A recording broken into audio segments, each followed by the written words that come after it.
కువైట్‌లో 2 రోజుల నుంచి వర్షం పడతా ఉంటే, మా ఇంట్లో మాత్రం చేపల బిర్యానీ చేసుకొని తింటా ఉన్నారు.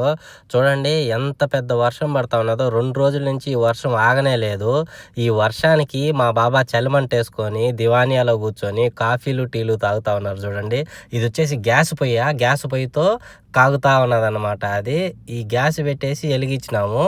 వేడిగా ఉండేదానికి భయంకరమైన చలి పుడతా ఉన్నది. అలాగే లిఫ్ట్‌లో నీళ్లు గారుతున్నాయి. పైకెళ్ళి చూసి రమ్మంటే పైన లిఫ్ట్ రూమ్‌కెళ్ళి చూస్తే అక్కడ నీళ్ళన్నీ లీక్ అవుతా ఉన్నాయి. చూడండి అక్కడ ఫూమ్ అనేది సరిగ్గా పెట్టలేదు.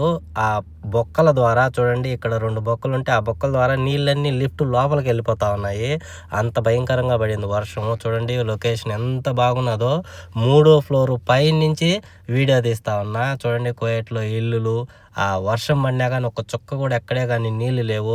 ఇదొచ్చేసి ఈరోజు సాయంత్రం మేము చేసిన పార్టీ చేపల బిర్యానీ, అలాగే కర్రీ చేసినాము. చాలా సూపర్‌గా వచ్చింది.